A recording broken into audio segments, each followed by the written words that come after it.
দর্শক, আমরা চলে এসেছি মাগুরা 250 শয্যা বিশিষ্ট মাগুরা সদর হাসপাতালে, যেখানে ভর্তি আছেন কয়েকজন বীর যোদ্ধা, যাদের কারণে আবার দ্বিতীয়বারের মতো বাংলাদেশ স্বাধীন হয়েছে। আমরা তেমনই একজন যোদ্ধার সঙ্গে কথা বলে নিচ্ছি। আসসালামু আলাইকুম।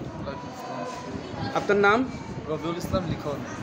আচ্ছা লিখন ভাইয়া, তো আপনি এই যে 250 শয্যা বিশিষ্ট হাসপাতালে ভর্তি আছেন, এর সূত্রপাতটা কি, এর কারণ কি, কিসের জন্য ভর্তি? আমার পায়ে, আমি ছাত্র আন্দোলনে গেলে পারে আমার পায়ে একটা গুলি লাগে, পায়ে একটা বোম লাগে, আমি ওইখানে আহত হয়ে যাই।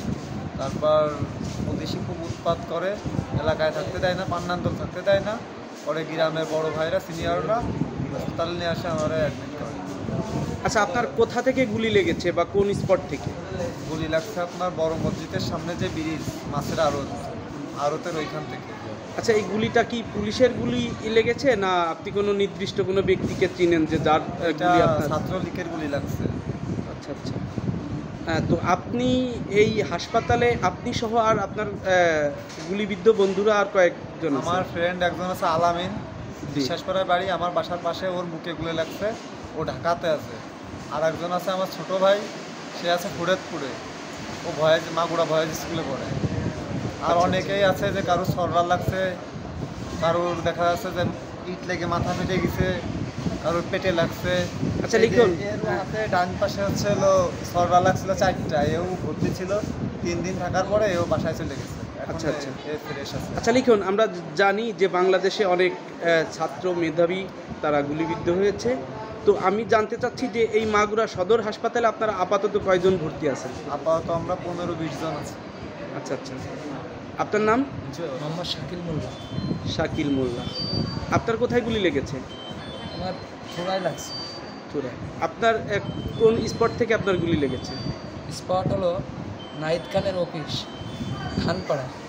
আচ্ছা আচ্ছা। তো ওখান থেকে আপনাকে কে গুলিটা করছিল? ছাত্রলীগ গুন্ডা বাহিনী। গুন্ডা বাহিনী। তো আপনারা প্রশাসনিক পদক্ষেপ গ্রহণ করেছেন? না। হ্যাঁ লিখন, আমি আপনাকে একটু স্মরণ করছি, আপনি বা আপনারা কেউ কি কোনো প্রশাসনিক পদক্ষেপ গ্রহণ করেছেন? না, প্রশাসন তো মাঠে নাই এখন। ধরনের বিচার দাবি করেন? মিডিয়ার মাধ্যমে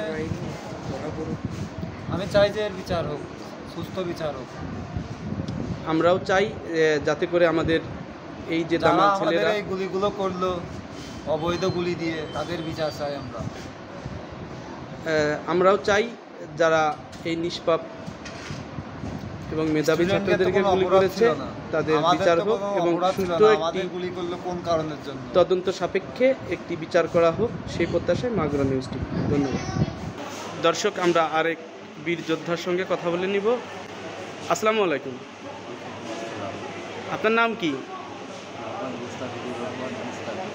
আচ্ছা, নাকে আপনার কি হয়েছে? নাকে গুলি লেগেছে আপনার কোন স্পট থেকে?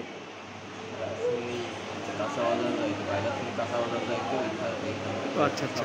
এটা 5 তারিখে না 4 তারিখে? আচ্ছা, আপনারা তো কোনো প্রশাসনিক হস্তক্ষেপ গ্রহণ করেন নাই, বা কারণ প্রশাসন নাই, তো আপনি মিডিয়ার মাধ্যমে কি বিচার দাবি করেন? আমার যেসব ভাই তাদের জীবনে যারা মারা গেছে, এদের সবাই মিস হচ্ছে। আমার বিষয়টা গ্রামে যারা দুঃখী অসহায় ব্যক্তি খেয়াল রাখা, যে সন্ত্রাসগুলো আওয়ামী লীগের লালিত সন্ত্রাস, যুবলীগ, ছাত্রলীগ, এদের মানে খুব এমন বিচার চাই যে তারা বাংলাদেশে কখনো এরকম করে ইতিহাস বাজারে কাজ করতে সাহস না পায়। ধন্যবাদ। দর্শক, আমরা আরেকজন বীর যোদ্ধার সঙ্গে কথা বলে নেব। আসসালামু আলাইকুম। ওয়ালাইকুম আসসালাম। পরশুদিনকে ছাত্রলীগের পোলাপান আমার গায়ে পেট্রোল বোম মারে দৌড় মারিছে। কোথা থেকে? বাইনামোড় থেকে। আপনার নাম? আমার নাম শরীফ। আমাদের হাতে কোনো লাঠি মাটি কিছু ছিল না, আমাদের হাতে কিছুই ছিল না। আমরা এমনি আনন্দভাবে মিছিল করতেছিলাম। আমাদের পিছন থেকে এসে 15-16 জন এসে আমাদের পিছনের থেকে পেট্রোল বোম মেরে হাওয়া হয়ে গেছে, মানে ওরা দৌড় মারিছে।